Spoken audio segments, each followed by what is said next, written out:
Here we go, ladies and gentlemen, Battle of Britain Memorial Flight. Welcome to Drones and Planes, latest video from Southport Airshow. What a wonderful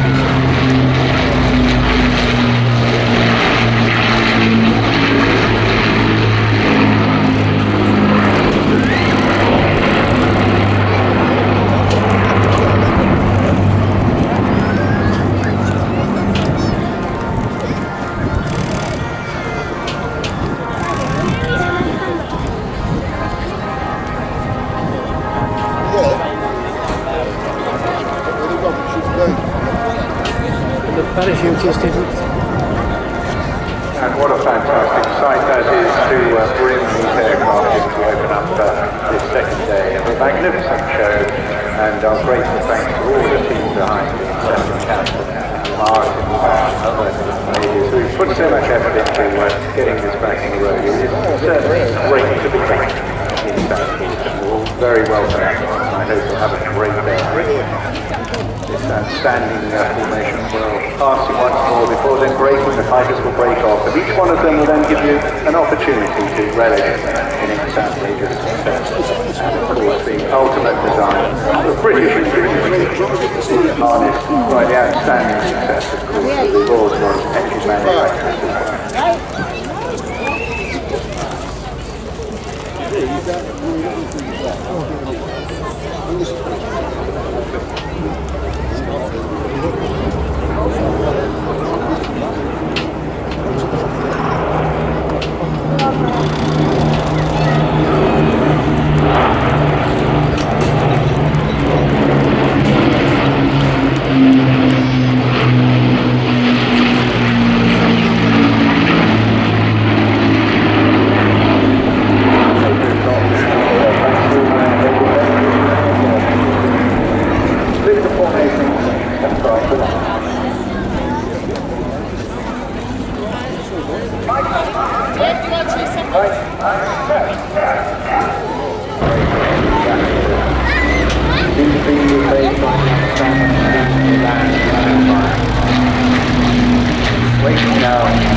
Moving on to an airbase down near Bournemouth and then West Hampton, now famously referred to as Good.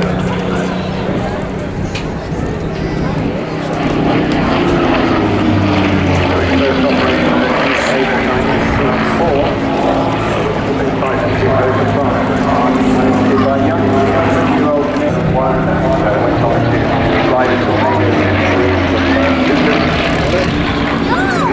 participating in any operations overseas and then spend time as a QFI flight. Okay.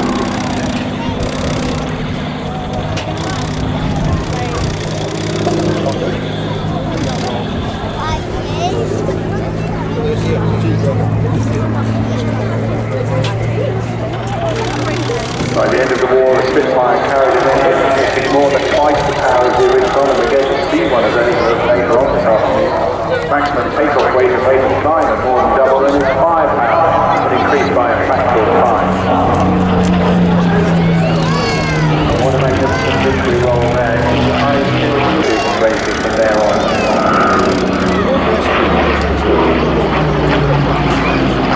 So many of the war airships are brought back into service to prepare during the Battle of Britain. And after a complete overhaul, it was then presented back to the Royal Air Force to the Battle of Britain Memorial. Where it is keeping nurtured and preserved.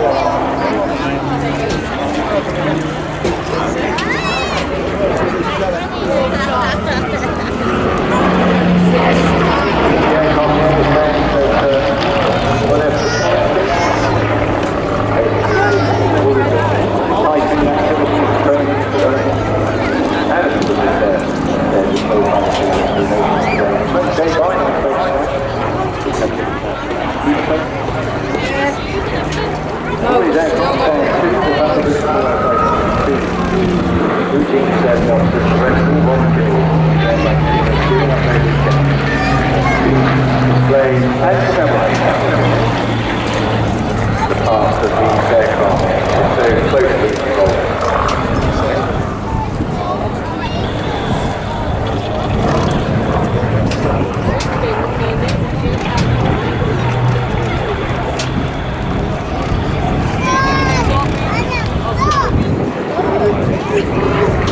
Dependable hurricanes spilled more German fuel and a turnaround time of 29 minutes compared to the 56 minutes required to rearm the Spitfire, the mighty Lancaster.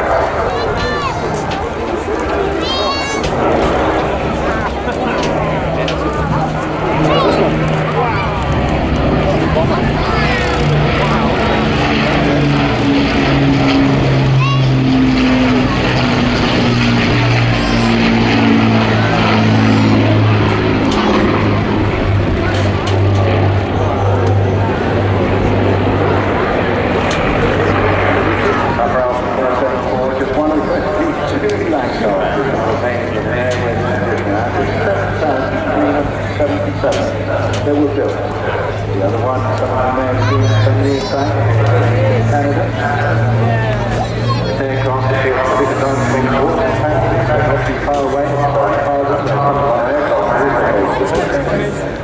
was completed in May 1945.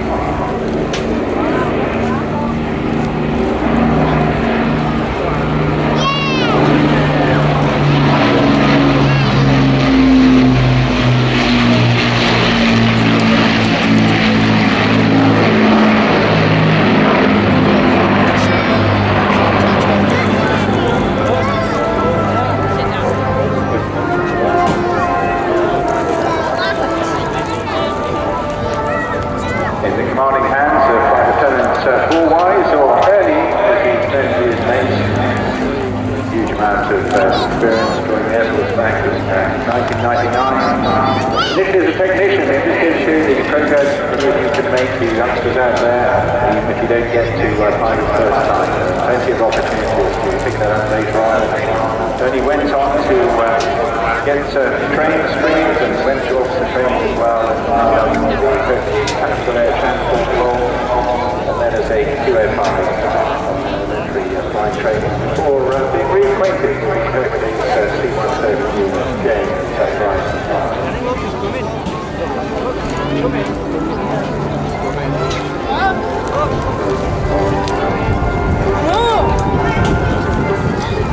Alongside him today is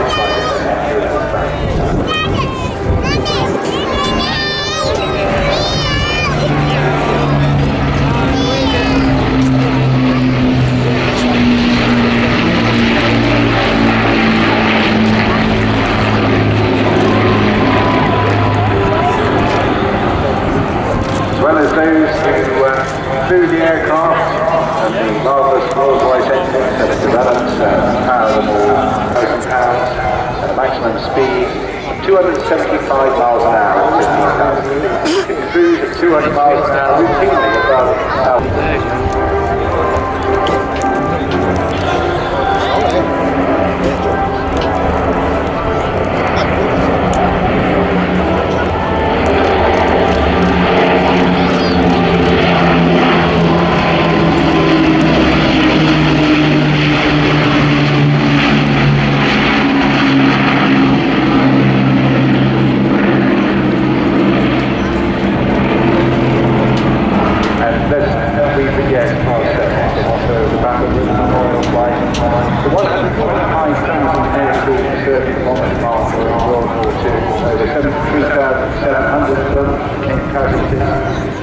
Either killed, shot there, or made prisoners. The fighter boys, there are over 2,000 of them involved, 574 of them were not even British. The average age of them is 22, the average life expectancy is just 40.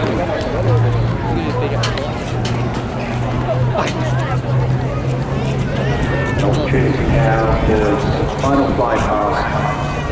Just the start of what is going to be an outstanding event. Ladies and gentlemen, please give Very wisely to a fabulous farewell. We'll be seeing a bit more Spitfire in the years to come. So that represents